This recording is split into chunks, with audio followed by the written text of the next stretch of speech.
What's up, guys? Mr. White. Yes. Hi. The gate was 678,000. There were 10,638 people in attendance. Fight of the night, Veneta and Green. And performance of the night went to John Moraga and Demetrius Johnson.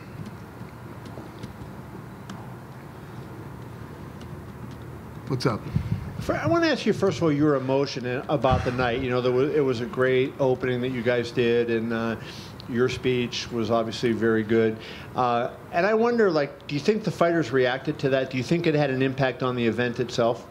Well, I had a meeting with them. You know, we always have a fighter meeting after the weigh-ins, and I kind of walked them through what tonight was about. And what I really loved, too, is some of the guys were calling asking if they could walk with Nevada flags and stuff like that. The fighters were definitely into it. And you know, with all the shit that's going on in this country right now, I appreciate it that they did. You know, I don't tell anybody what to do or when it comes to political views or any of that type of stuff. Unless it's your music, I'll tell you, you can't walk to that song or something like that. But other than that, no. So yeah, I was proud of the guys, and I appreciated it.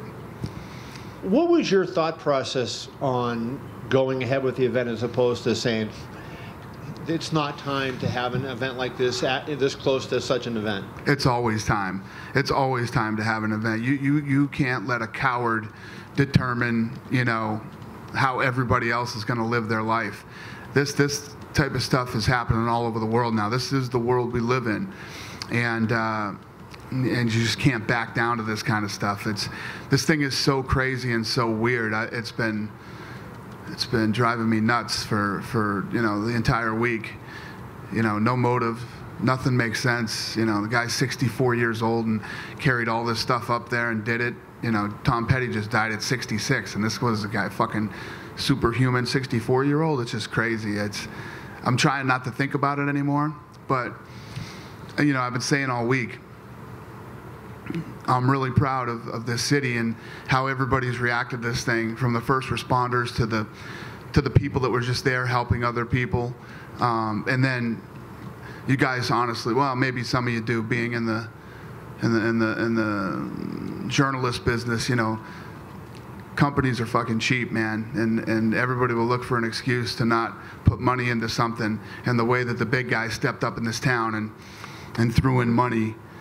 I told you guys this week, it's $1 million is $1,600 per person. That doesn't fly you home. That doesn't bury a loved one. That does nothing. But to see, you know, Sheldon Adelson and the MGM and, you know, these guys who all, you know, they're competitors. They don't like each other. They don't ever unite. They don't ever, you know, sometimes they might here and there, but most of the time they don't. Tony Shea at Zappos putting in $1 million. Boyd Gaming, the Fertitas, of course, coming in and do it. It's a big deal. It's a big deal to get everybody to do that. And they did. So, pretty awesome, man. Everybody thinks this isn't a real community. This is the realest community. You find out who real people are when shit goes wrong. I know you said you don't want to talk, and I'll just ask you one last question. I know you're friends with the president. Did you speak to the president on his trip here, and did he have anything to, you know? I didn't. You know, I'm sure he was busy. I don't mess with him. I let him do his thing, and if he wants to talk to me, he reaches out to me. I've never been in a situation yet where I actually needed the president, so I'll leave him alone and let him do his thing. I think he's got bigger shit to do than to deal with me. And just to go on the fights, just a couple questions on the fights. Your reaction to me, I thought Demetrius' submission was maybe the best in UFC history. I don't know what you thought of it from your angle. Can you give your opinion of that submission? I agree, and you guys know what a crazy jiu-jitsu guy Joe Rogan is. You know, Rogan was up in the ring telling, I've never even seen that in a jiu-jitsu match. He goes, it's crazy. This guy's a freak, and it's true. You know, Demetrius is the best, man. He broke Anderson Silva's record and did it in spectacular fashion. And I feel like I disrespected, you know, Ray Borg a little bit with the whole TJ Dillashaw. That kid came to fight. He came to fight. He didn't want to tap to that arm bar. I don't know if you guys talked to him yet. His arm can't be feeling too good, but a stud. And I meant no disrespect. Do you believe that this submission and how spectacular it was and how great he was overall in the fight, but just that submission will elevate him to the point that we're not talking about how come people don't like him anymore? Do you think this might be the moment that puts him over the top? I felt like tonight the crowd was chanting his name, and I think people are coming around. That's the thing. Sometimes it takes longer for some people. Crazy to think, but people didn't love Chuck Liddell at one time either. They didn't hate him. They just didn't care. And then Chuck became a massive superstar for us. And Anderson Silva, you and I actually used to talk about it all the time. And then he kicked Vitor in the face and exploded. And then last question, Tony Ferguson. I mean, to me, that seems, I don't know what your plans are for Conor, but Tony Ferguson obviously seems like a massive fight with Conor right now. Yeah. Both guys are great fighters on win streaks, and Tony's a great talker as well. How do you think that plays out, and what is in your mind in terms of Conor, whether he goes to Diaz or whether he goes and unifies with Tony? Nobody's talked about Diaz. Diaz has never been talked about. That's internet bullshit. Tony's the interim champion. Conor's the champion. It's the fight that makes sense. It's the fight that has to happen. It doesn't make sense. It's the fight that has to happen. Danny, can you explain the process with Derek Lewis's injury and the Verdun fight? Yeah, so apparently today, this afternoon, he tried to get out of bed and his back locked up on him. So the commission was like, if you can't get out of bed, you're not fit to fight. Which I agree. You want to hear something crazy? I don't know if you guys ever knew this story. Maybe you did. Matt Hughes in Abu Dhabi, same thing happened to him. His back locked up and he couldn't get out of bed. They had to pull him out of bed, pick him up, and stand him up. He was walking like a robot. He went in and fought that night and beat Renzo Gracie.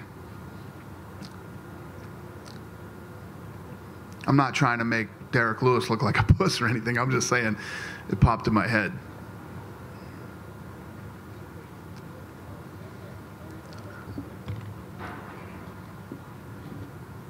Dana, we just, excuse me, sorry. We just had Kevin Lee come in here. He's very emotional. He's obviously gone through a lot this week with the weight cut. What did you think of his performance tonight, all things considered, what he did to get that extra pound off? He looked awesome. I mean, he looked great tonight. His jiu-jitsu is unbelievable. If you look at his fight with Michael Chiesa and then his fight tonight with Tony, who's known for, great jiu-jitsu, his jiu-jitsu looked unbelievable tonight. Yeah. It seems like he really strained his body to make that weight. Do you feel for the guy, given what he went through? Yeah. Listen, we offered him help at the Performance Institute to go in there and work with the guys there to cut the weight. He said, nah, I know what I'm doing. I don't need help cutting weight. And then we got down to the wire and, it was close. So that kind of leads into what I was going to ask next is, given what he went through, and we almost lost the fight, what, if any, role can the UFC play in helping these guys with cutting weight and kind of changing the culture? We're doing it with everybody. But he's a grown man. I can't tell him what to do. You either want to come in here and do it the right way or you want to do it your way. That's up to him. And I don't know if anyone asked you this time. We heard you talk about DJ when he tied the record. Can you definitively say that Deiveson Johnson is the greatest UFC fighter of all time? Definitely. He's the man.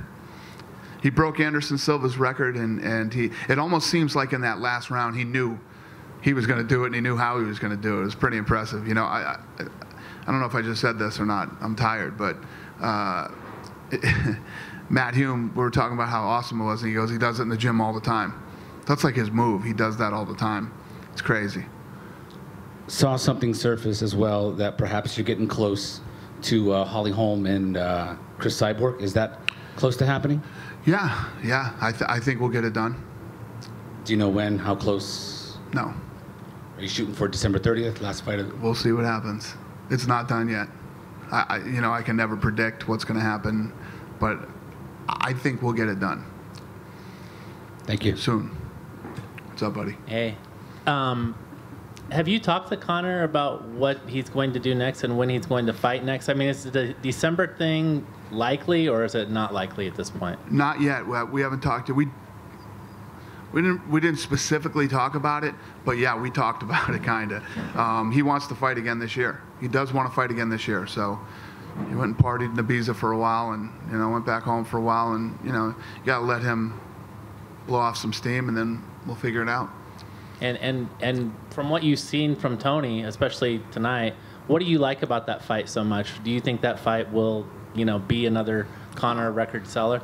Tony's a busy guy, man. He keeps coming forward. He keeps throwing all kinds of different things at you, and Conor's awesome. There's no way that's not a great fight. Impossible. We good? Hey, Dana, I just wanted to ask about bringing some of the people who were affected. Some of those people I saw on the news this week. How did you get them? How did you get in touch with them? How did you bring them to the event today? Yeah, I'm pretty close to the police department in this town. I love law enforcement. I'm the opposite of all the crazy shit that's going on right now. I love law enforcement. You don't want to see a day when there's no law enforcement. I can promise you that. And they were instrumental in helping us get a lot of the first responders here. And then, we reached out to the people who were shot. We knew some of them. The two girls that sat next to me tonight that go to high school, they're 17 years old. They got shot, and they go to Faith, where my kids go. So they were there. It was homecoming last night. They were there. And I talked, the two girls that got shot, their cousin was with them too. And she was actually way worse. Those two are like little rock stars now, man. They're out cruising around, shaking hands and talking to everybody. But their cousin, who isn't getting the media attention that they get, she didn't get shot, but she does not like being in big crowds. She was really scared last night being at homecoming there. And we got her out tonight, and she was great tonight at the fight. It's almost like you got to jump back on the horse and get back in there and live your life, especially girls that young. They saw dead bodies. They saw people shot in the head.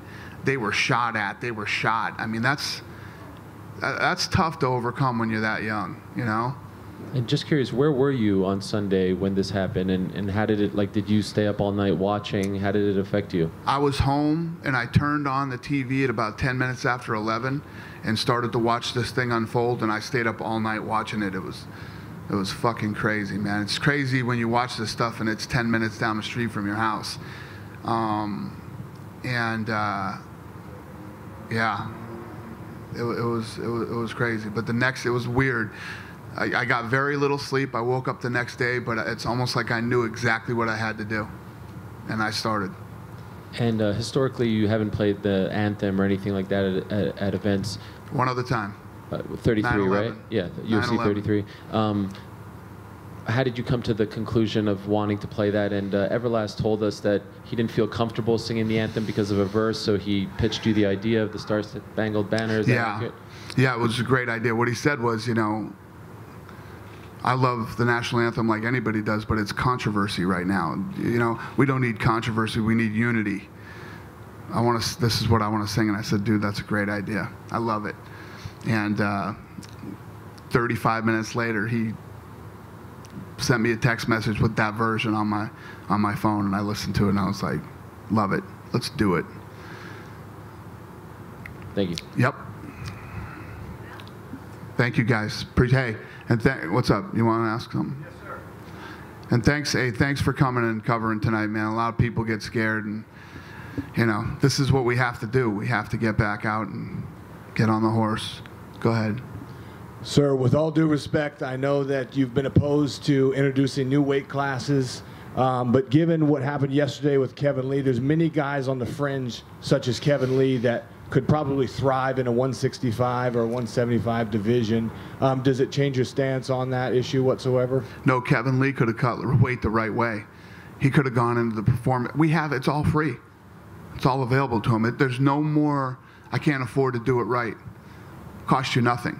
Dude, we got guys living over at that place right now. They're eating lunch there. I feel like I'm roommates with Francis Ngannou, okay? That guy lives at the Performance Institute and in the kitchen, and they get free food. Food is free, supplements are free, training is free, physical therapy is free. The nutritionist to show you how to cut weight the right way, all kinds of crazy,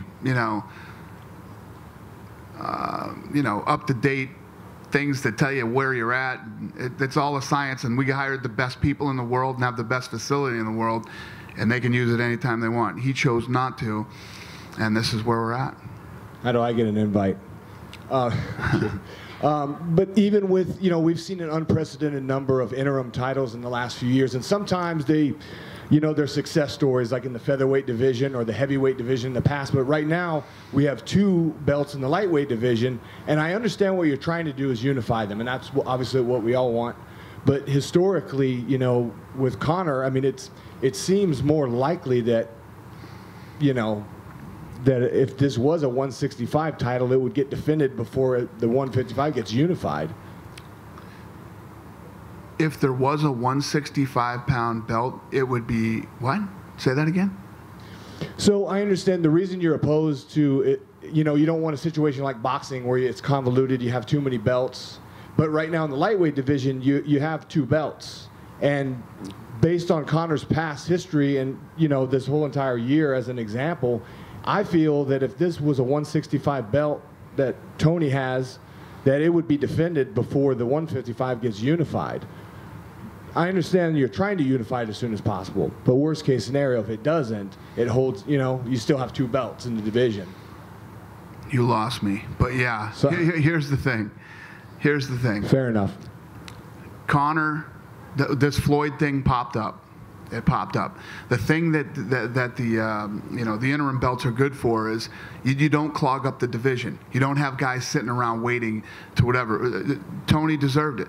Tony and Khabib deserved to fight for that belt, right? Khabib didn't make weight. So when crazy shit like this happens that you don't plan for, you have to still give the kid the opportunity.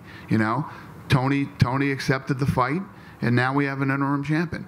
There's no question now who gets the shot at Conor. It's pretty definitive, because you can have all these questions about, oh, this Khabib should get it. Oh, this guy should get it. Kevin Lee should get it. There ain't no questions now. Tony Ferguson won in a great fight, fair and square. It's pretty simple. Thank you.